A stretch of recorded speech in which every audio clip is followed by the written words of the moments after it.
बिस्मिल्लाहिर्रहमानिर्रहीम। अस्सलाम वालेकुम। उम्मीद करता हूँ कि आप लोग खैर वाफियत से होंगे। आज हम बात करेंगे प्रेसी राइटिंग के ऊपर। प्रेसी का सीएसएस और पीएमएस के अंदर जो प्रेसी राइटिंग का पेपर होता है, उसके अंदर प्रेसी से रिलेटेड ऑलमोस्ट दो क्वेश्चन होते हैं, क्योंकि मैं कॉम्प्रिहेंशन को भी प्रेसी के साथ जो है वो एसोसिएट करता हूँ। प्रेसी, मेरा ये मानना है कि जितने भी लोग जिनका ताल्लुक अंग्रेजी के साथ है, उनका ये मानना है कि जिस बंदे को प्रेसी राइटिंग आती है उसको इंग्लिश आती है। सीएसएस के एग्ज़ाम के अंदर या किसी भी कॉम्पिटिटिव एग्ज़ाम के अंदर प्रेसी करना जो होता है वो एक आर्ट होता है। और बहुत सारे लोग जो है वो इस कंफ्यूजन में होते हैं कि उन्हें प्रेसी करनी नहीं आती, ठीक है, और प्रेसी के वो स्टेप्स को फॉलो नहीं करते जिन स्टेप्स को अगर एक एवरेज स्टूडेंट भी फॉलो करे तो वो प्रेसी को अच्छे तरीके से जो है वो कर सकता है।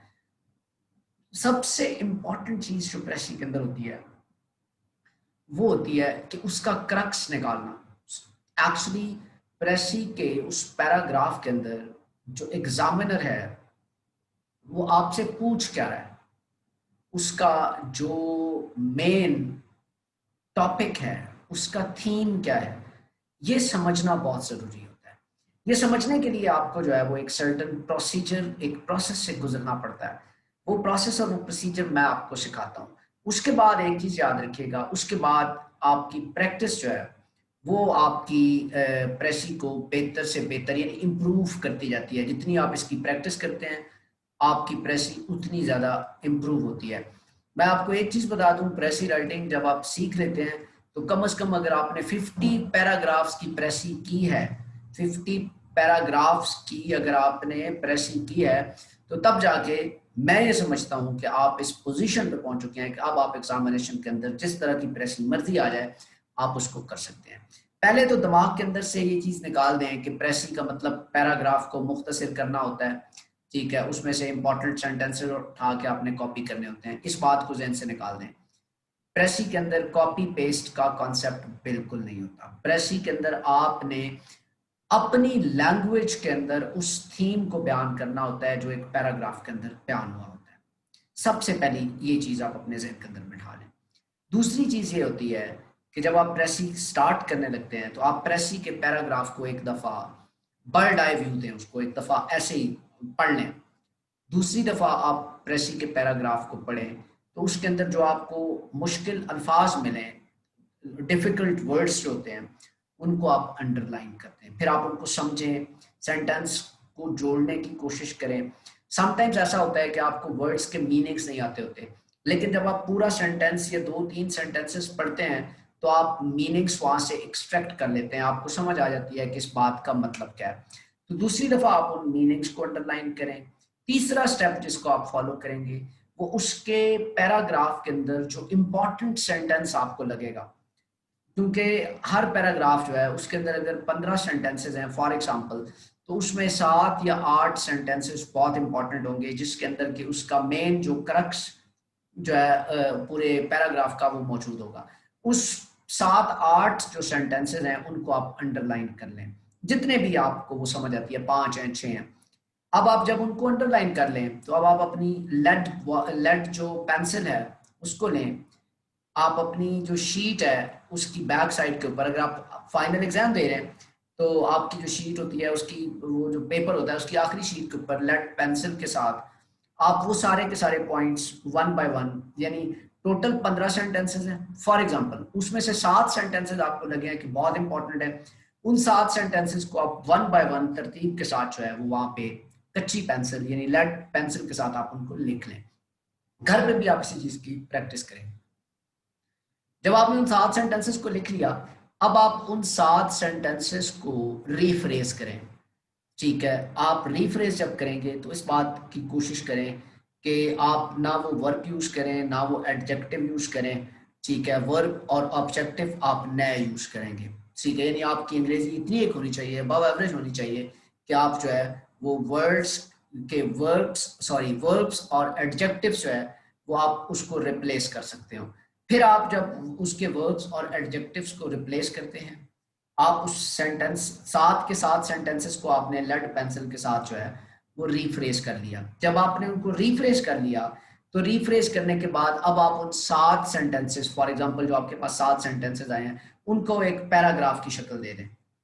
अब आपने लेड पेंसिल के साथ ही उसी शीट के ऊपर आपने पैराग्राफ जो है वो उन 7 सेंटेंसेस का बना लिया। अब उन उस जो नया पैराग्राफ आपने बनाया है, उस नया पैराग्राफ के अंदर आप कोहेरेंस डेवलप करें। कोहेरेंस डेवलप करने के लिए वर्ड्स होते हैं जैसे ऑल्दो, नॉट, विदाउट, स्टैंडिंग, सो, ठीक है, बाय एंड लार्ज, इस तरह के वर्ड्स जो है वो आप यूज करेंगे। They will develop the coherence among the sentences. अच्छा, जब आपने वो 7 सेंटेंसेस बना लिए, आपने उनमें कोहेरेंस डेवलप कर ली, अब आप जो है उस पैराग्राफ को पढ़ें। अच्छा, जब आप उस पैराग्राफ को, अब आप उसको 2 से 3 दफा पढ़ें। उसके अंदर मिस्टेक, आपकी जो ग्रामर की मिस्टेक नहीं होनी चाहिए, सेंटेंस के स्ट्रक्चर की मिस्टेक नहीं होनी चाहिए, ठीक है। बेशक आप इजी लैंग्वेज इस्तेमाल करें, लेकिन अब आप जो है वापस ओरिजिनल पैराग्राफ पे जाएं। अब आप ये देखें कि जो ओरिजिनल पैराग्राफ है उसका एसेंस क्या डेवलप हो रहा है। अगर उसका एसेंस वही डेवलप हो रहा है जो कि आपने अपने पैराग्राफ के अंदर किया है, तो आपकी प्रेसी बिल्कुल ठीक है। और अगर आपकी प्रेसी का एसेंस वो नहीं है, सॉरी, जो आपने जो प्रेसी बनाई है उसका एसेंस वो नहीं है जो ओरिजिनल पैराग्राफ का एसेंस है, तो आपकी प्रेसी वेग है, फिर आपको जो है वो दोबारा से करना पड़ेगी। लिहाजा इस चीज का ख्याल करना है कि एसेंस जो है, जो आपने कंस्ट्रक्ट की है प्रेसी, उसका एसेंस जो है वो बिल्कुल वही होना चाहिए जो उस ओरिजिनल पैराग्राफ का एसेंस होता है।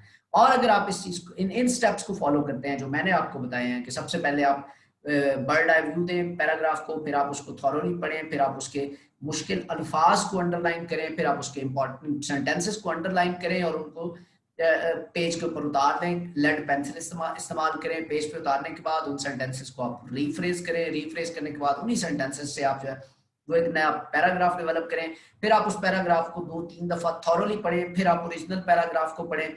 और जब आप ओरिजिनल पैराग्राफ को पढ़ेंगे और आपको ये लगेगा कि इसका एसेंस जो है वो बिल्कुल आपका पैराग्राफ जो है वो दे रहा है, तो आपकी प्रेसी बिल्कुल ठीक है, then you can get good marks. लेकिन अगेन याद रखना है कि आपने वर्डिंग जो है वो अपनी यूज करनी है, आपने उसको बाकायदा रीफ्रेज करना है। ये नहीं करना कि आपने उन्हीं सेंटेंसेस को उठा के आगे पीछे करके जो है वो दे देना होता है। ये इसका मोटा मोटा जो है वो इसके टेक्निक्स होती हैं प्रेसी करने की। इस टेक्निक को फॉलो करते हुए आप कम से कम 50 प्रेसिस की प्रैक्टिस अपने घर पे करें। अगर आप 50 प्रेसिस की प्रैक्टिस अपने घर पे कर लेते हैं, तो I am giving you the surety कि आप प्रेसी के पेपर के अंदर अच्छे, प्रेसी के अंदर से आप अच्छे नंबर लेंगे। और यही चीज अप्लाई होती है फिर कॉम्प्रीहेंशन के अंदर, यानी पैराग्राफ के अंदर जो है जवाब मौजूद होते हैं, सवाल नीचे दिए होते हैं और आपने उनका जवाब लिखना होता है। तो वो जवाब भी जो आपने लिखना होता है ना, वो भी आपने अपनी लैंग्वेज के अंदर लिखना होता है, ठीक है। तो वो भी एक तरह से प्रेसी की ही एक फॉर्म होती है। तो अगर आपको प्रेसी करनी आ गई, इन अदर वर्ड्स जैसे मैं पहले कह रहा हूँ, तो इसका मतलब है कि आपको जो है वो आपका पेपर अटेम्प्ट हो गया और आपको अंग्रेजी भी आ गई। प्रेसी की प्रैक्टिस से आपकी अंग्रेजी जो है वो बहुत बेहतर हो जाती है। इसके अंदर फिर एक प्रेसी के अंदर एक बहुत इंपॉर्टेंट चीज होती है जिसको हम कहते होते हैं जी के टाइटल करना प्रेसी को। प्रेसी को टाइटल, हमेशा आपका टाइटल जो है वो नैरो डाउन करें। आप टाइटल को, टाइटल आपका बिल्कुल नैरो हो, बिल्कुल ऐसे टाइटल ना हो जैसे कि कॉमन टाइटल होता है। जैसे आपने एक पैराग्राफ पढ़ा, उसके अंदर वॉर का भी जिक्र है और टेररिज्म का भी जिक्र है और आपने कह दिया वॉर ऑन टेररिज्म। सो नहीं नहीं, ये नैरो नहीं है, ये बहुत बड़ा कॉन्सेप्ट है, ठीक है। तो आप जो वॉर एंड टेररिज्म का फॉर एग्जांपल, उसको आप जो है वो नैरो करते करते अपने उसमें लेंगे। और आपकी जो प्रेसी है उसका जो टाइटल है वो एक फ्रेज के अंदर होना चाहिए, वो सेंटेंस नहीं होना चाहिए। उसमें has, have, had, is, are, am वगैरह इस तरह की चीजें यूज नहीं होनी चाहिए, वो फ्रेज की सूरत में होना चाहिए, ठीक है। और अगर आपको समझ आ जाए प्रेसी की मुकम्मल तौर पे और उसके ऊपर कोई ऐसी फ्रेज लगती हो जैसे कि माइट इज राइट, ठीक है, action speaks louder than words, इस तरह की चीज लगती हो, तो ये बहुत ही ज्यादा फिर सूटेबल हो जाता है, ठीक है। तो प्रेसी का टाइटल भी जो होता है ये भी आप प्रैक्टिस से जो है वो करते होते हैं, यानी आप अपनी प्रैक्टिस करें प्रेसी करने की। प्रेसी किसी को चेक करवाएं, उसका टाइटल चेक करवाएं। 50 प्रेसी अगर आप इस तरीके से कर लेंगे, उनकी प्रैक्टिस कर लेंगे, I am giving you the guarantee कि प्रेसी के पेपर के अंदर आप पास नहीं होंगे, you will get very good marks, ठीक है। खुश रहिए और अपना ख्याल रखिए और अपनी तैयारी जो है उसको बेहतर से बेहतर कीजिए। अल्लाह आपको जो है वो हर तरह के एग्जाम के अंदर जो है वो कामयाब करे। Thank you so very much. Allah Hafiz.